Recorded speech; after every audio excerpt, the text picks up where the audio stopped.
नमस्कार दोस्तों, आपका हमारे चैनल में स्वागत है।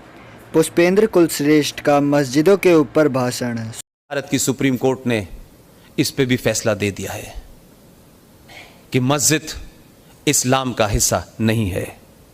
मस्जिद नमाज पढ़ने की जगह है और नमाज कहीं भी पढ़ी जा सकती है।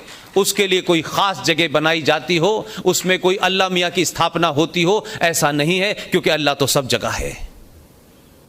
जब ये सुप्रीम कोर्ट में फैसला आया तो आपने कोई आंदोलन देखा इस देश में सुप्रीम कोर्ट के खिलाफ? कुछ ईमानदार मुसलमानों को निकल के कहते हुए देखा? जो लिबरल की शक्ल में संगीत बजाने वाले, गाना लिखने वाले, शायरी करने वाले, जो बड़े बड़े ज्ञान देते हैं इस देश में, किसी ने निकल के पूछा कि ये 70 साल से झूठ क्यों बोला जा रहा था कि मस्जिद जो है अल्लाह का घर है, लिहाजा मस्जिद अगर बाबरी मस्जिद है तो वो भी शहीद हो गई और अल्लाह का घर तोड़ा गया है, लिहाजा वहीं अल्लाह का घर बनेगा और बाबर के नाम से बनेगा। ये जिद उस फैसले के बाद भी नहीं बदली है, क्योंकि झूठ इतनी दूर तक चला गया है कि वो खुद भी सच में आना नहीं चाहते और आपको झूठ में रखा गया है। पूरे इस्लामिक वर्ल्ड में मस्जिद बनती है, सड़क चौड़ी करने के लिए तोड़ दी जाती है। मस्जिद बनती है, रेस्टोरेंट बनने के लिए तोड़ दिया जाता है। वहां कोई धरना प्रदर्शन नहीं होता, क्योंकि हमारे यहां के मुसलमान मक्का के मुसलमानों से ज्यादा बड़े मुसलमान हैं। इन्होंने ज्यादा कुरान पढ़ा हुआ है, ये ज्यादा हदीस और कुरान और शरिया की बातें करते हैं।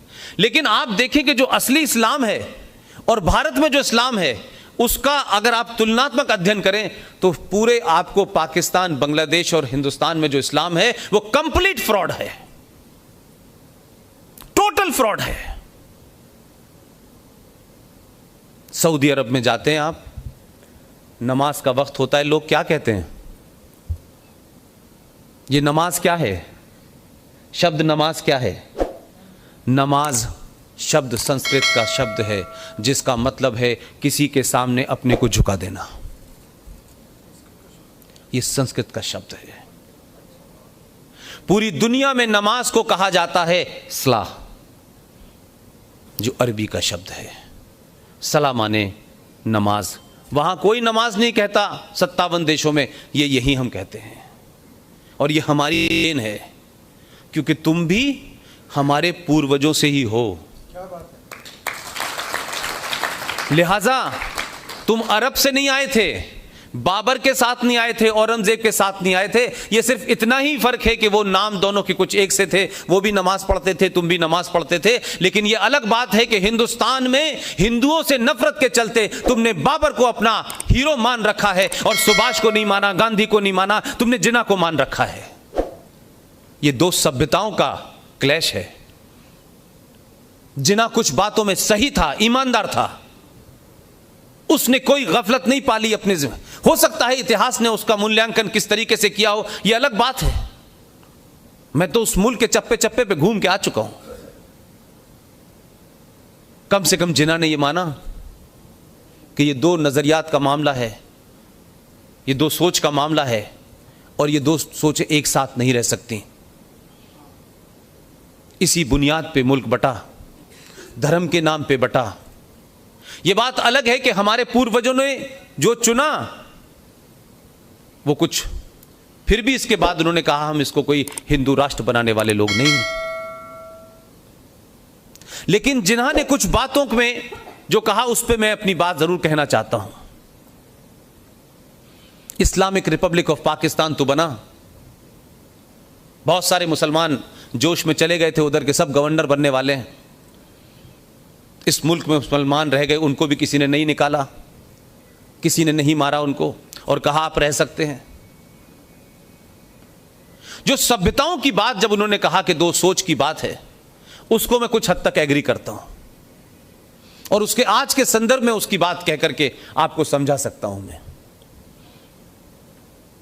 1971 का युद्ध हुआ और 1971 के युद्ध में बांग्लादेश आज़ाद हुआ। 93,000 पाकिस्तान के फौजियों को आपने सरेंडर कराया। 2 महीने तक उस वक्त के हिंदुस्तान ने, जब अमेरिका से गेहूं आया करता था, आप जानते हैं भारत की कोई बहुत बेहतर स्थिति नहीं थी, तब भी आपने 2 महीने तक उनको हिंदुस्तान में रखा। पूरे 93,000 में से किसी एक के एक खरोंच तक नहीं आई। और आज तो लोग एक अभिनंदन को पकड़ने के बाद पूरा पाकिस्तान कह रहा था इसको छोड़ो मत, इससे बार्गेनिंग करो, इसके बदले में पाकिस्तान, हम हिंदुस्तान से बार्गेनिंग करें। एक को पकड़ने के बाद दीवानगी चढ़ गई थी उनको। हमने 93,000 लोगों को बाइज्जत वापस भेजा, बदले में कुछ नहीं लिया, जो चाहते वो ले सकते थे। लेकिन कारगिल का युद्ध हुआ, एक फौजी युद्ध में उधर रह गया। जनेवा कन्वेंशन की बहुत बात होती है, कश्मीर को लेकर जनेवा कन्वेंशन रोज पाकिस्तान जाना चाहता है। उसी जनेवा कन्वेंशन के अंदर है कि फौजी का धर्म अपने देश के प्रति होता है, वो किसी से दुश्मनी नहीं करता है। लिहाजा जनेवा कन्वेंशन के तहत अगर आपकी तरफ कोई फौजी रह गया है तो आप उसके साथ बुरा व्यवहार नहीं करेंगे, आप उसको बंदी बना सकते हैं, वो आपके यहां रह सकता है, लेकिन कोई उस पर अमानवीय व्यवहार नहीं करेंगे।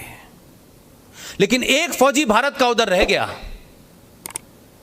आपने क्या किया? यह आपकी नफरत हिंदुस्तान के हिंदू से थी कि आपने उसकी आंखें निकाली, आपने उसके गुर्दे निकाले, उसके शरीर के सारे अंग भंग कर दिए और उस सौरभ कालिया को आपने वापस हिंदुस्तान भेज दिया। यह संस्कृति उनकी थी, यह संस्कृति हमारी थी। यही फर्क था जो जिन्ना को समझ में आ रहा था।